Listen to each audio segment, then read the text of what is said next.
Elite One. N'oublions pas que la MTN Elite Two se dispute également, surtout que plusieurs clubs de la région du littoral y sont engagés, président. Oui. Et donc voilà les résultats de la troisième journée qui a démarré vendredi dernier avec Yaoundé 2 qui est tombé en but contre 2 face à Kumba Football Club.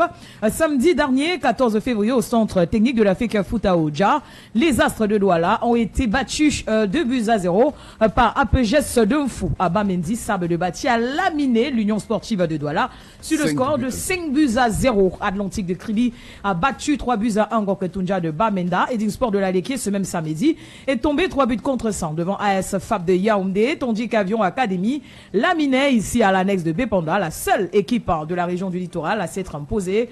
C'est bien sûr Avion Academy de Douala qui l'a emporté face à l'Union Sportive d'Abonbon. Première victoire de la saison pour Bamboutos de Mouda qui a donc battu le Tonnerre Calara Club sur le score de 1-0. Et donc, le Racing Club de Bafoussam est malheureusement tombé devant Bafoussam United sur le score d'un but contre 2. Tous ces présents. Ah là là. Allez, on va donner le classement à l'issue de la troisième journée de la MTN Elite 2, président, avec donc la formation d'Atlantique de Kribi qui est en tête avec 7 points, donc après 3 journées, suivi d'AS Fab de Yaoundé 6 points, même nombre de points qu'APGS donc Fou. La première équipe du littoral, ce sont les Astres, 4 points, même nombre de points que l'Union, ils sont respectivement 4e et 5e. Avion Academy, malgré ça, avec sa victoire, puisqu'il y a 2 poules, présent, la poule A et la poule B. Ouais. Avion Academy est 2e de la poule B derrière Kumba FC qui n'a perdu aucune rencontre depuis le début de la partie. Et donc 7 points pour Avion. Bamboutos qui occupe la 5e position après sa victoire du week-end dernier. Voilà donc le classement à l'issue de la troisième journée de la MTN Elite. Et on va en MTN Elite One. Le match le plus prolifique du début de la saison s'est disputé à Yaoundé. Oui, c'était entre le canon sportif de Yaoundé et la formation de l'Unisport du Honkam. C'était le match en retard de la 5e journée, président. Et il y a eu plus de buts, 7 buts inscrits depuis le début de la rencontre. Il n'y a pas eu de buts il n'y a pas eu plus de buts ainsi. Donc président, le canon sportif de Yaoundé, on va dire que le coach de cette formation est déjà sur le fil barbelé. Président, depuis le canon, ça ne donne pas depuis le début de saison pour les Mokok Mangonda, alors que Unisport Djonkam se réveille petit à petit. 4 buts contre 3 inscrits dans cette rencontre riche en rebondissements, il faudra le dire. Alors au classement de la MTN Elite One, président, c'est PWD qui est en tête avec 12 points en 5 matchs de jouer, suivi de la Dynamo qui se porte plutôt bien, président. Deuxième avec 10 points, troisième Gazelle 10 points également, même nombre de points que l'Unisport du Honkam. Coton Sport de Garoua est 5e avec 9 points dans le ventre mou. Colomba du Djaïlobo 5 points, l'Aigle de la Menois 5 points. Et bien sûr, le premier relégable Aigle du Mungo et bien sûr Fauve Azur Elite qui compte chacun 3 points. On verra ce que ça donnera lors de la 6e journée. Et voilà, on espère que les uns et les autres vont retrouver du poil de la bête. Parlons du tournoi Unifac, la compétition reportée pour ce mercredi. Oui, elle était prévue ce mardi, président, l'ouverture de la compétition. Je ne sais pas pourquoi en Afrique centrale les compétitions sont toujours bizarres, président. C'est pas ce qui se passe avec l'Afrique centrale. Et donc c'était prévu à démarrer ce mardi. Et donc les organisateurs ont fait savoir que la compétition va plutôt démarrer demain, mercredi, en ce qui concerne bien sûr le tournoi Unifac. On va regarder donc le programme du match du Cameroun qui jouera donc demain mercredi, ça allait être aujourd'hui. Donc c'est demain mercredi à 16h le Gabon. Le prochain match ce sera jeudi prochain avec la République centrafricaine et le dernier match du Cameroun qui sera donc avec la Guinée équatoriale. Voilà. Et donc voilà le programme du Cameroun. Donc le premier match ce sera demain à 16h face au Gabon. Donc en temps normal ça devrait se disputer aujourd'hui. Le Cameroun devait jouer à 16h et donc les organisateurs ont repoussé la compétition pour mercredi 18 février au lieu du 17 février. Voilà, on va parler de la Ligue des champions asiatiques.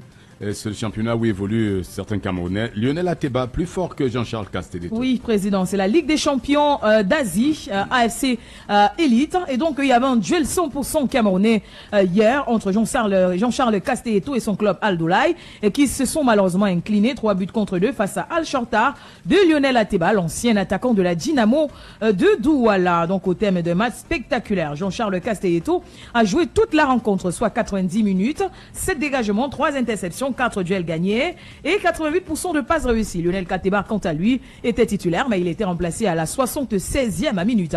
Il a cadré un tir, donc 2 occasions créées, 3 dribbles réussis et 5 duels offensifs remportés. Donc la compétition a tourné en faveur de Lionel Atiba et son équipe au détriment de Jean-Charles Castelletto. Et on va parler d'athlétisme avec Emmanuel Essémé, qui est champion du Portugal. Oui, président Emmanuel Essémé, qui a remporté donc le week-end dernier. Il était engagé sous les couleurs du Sporting Portugal. Le sprinter a donc contribué à la conquête de la médaille d'or lors des championnats de club en salle disputés à Braga. Une performance de haut niveau qui confirme la régularité. On a eu certainement ces prouesses ici durant les championnats du monde d'athlétisme, du moins les préparations pour les championnats du monde d'athlétisme où il a terminé premier et également deuxième. Donc c'est la continuité et la régularité qui exprime donc la montée en puissance du sprinter camerounais en salle sur la scène européenne. Et donc la maîtrise technique, l'explosivité sont donc déterminantes. Une médaille d'or qui vient encore remplir sa gibecière. Président, on espère qu'il travaille encore son départ parce que voilà. c'est son point faible là-bas. Il faut qu'il travaille véritablement son départ avant le début des championnats du monde d'athlétisme parce qu'il y aura de gros calibres de ce côté. Ah, bien sûr, on va parler des arts martiaux. Le Cameroun qui détient 2 champions de la boxe cambodgienne. Oui, la le boxe. Kun Khmer, c'est ça, le Kun Khmer. Oui, c'est ça, Kun Khmer. Kun Khmer. Ce sont les Cambodgiens, donc voilà. on prononce ça comme eux. Parce que c'est le pays où il y a le Khmer rouge. Voilà, c'est ça. Vous connaissez ce que c'est que le Kun Khmer, président? Non. Donc c'est simple, je pense que vous connaissez. Le Kun Khmer, la boxe cambodgienne. Oui, ça la se boxe, joue comment? voilà, ça c'est un style un peu beaucoup plus radical que les autres boxes asiatiques. Ici, à la recherche de l'efficacité, l'usage technique des coudes, surtout de corps à corps, les coudes sauter-monter. Donc sauter-monter, ça veut dire... Mince. Vous voyez, on tape voilà, avec le coude. Il y avait je sais pas, pour ceux qui nous écoutent, je sais pas comment on appelle ça. Il y avait un game là, on mettait 25 pour jouer avec mais les tu Ken. es trop forte. Les Ken et Rio, mais Adougen. Donc, président, donc. Tu es forte, Christelle Wanji. Tu es allé chercher ça jusqu'à nous apporter si c'est bien. C'est ça le Kun Khmer, président. C'est pour expliquer aux gens. Le Cameroun a gagné les médailles. Il faut en parler, ouais, président. 2 médailles. Voilà, 2 médailles. Le Cameroun qui peut se réjouir de compter désormais 2 champions du monde. Voilà, c'est ça. Il s'agit de Steve Penel Ndom, sacré champion du monde de classe A, dont moins de 70 kg, après une brillante victoire face à l'Américain Harris Junior Timothy Scott, et également Djibril Emmanuel Nkongmonye décroche le titre mondial classe B, c'est-à-dire dans la catégorie de moins de 73 kg, après avoir contraint le Vietnamien Nguyen Kok Nguyen à l'abandon dès le début du 2e round. Et donc il y a également Frédéric Yala Bombo qui a complété le tableau avec une médaille de bronze en classe B dans la catégorie des moins de 70 kg. On rappelle que c'est le Vietnam qui a dominé cette compétition suivie du Cambodge. C'est quand même une boxe cambodgienne. Le Cameroun a réussi à marquer les esprits par son engagement, sa combativité et son talent. On a battu des Américains et des Vietnamiens. Donc c'est pas rien. Voilà, c'est ça. On ne savait même pas que ça existait. On ne savait même pas que ça existait, le Kun Khmer. Donc, alors, notez le Kun Khmer, les gars. N'attendez pas que ce gars comment gagner les millions pour que vous entrez dedans. Entrez dès maintenant le Kun Khmer. Parce que je sais que tout le monde est MMA aujourd'hui à cause de l'argent d'Nganou. Entrez aussi dans le Kun Khmer. Le Kun Khmer. Merci Christelle pour ces informations. L'essentiel du sport, c'est à 15h. C'est ça qui t'amuse toi-même. C'est toi qui allais chercher pour apporter. Maintenant, Kun Khmer, tu es forte. Le Kun Khmer, notez-le. Allez, excellent.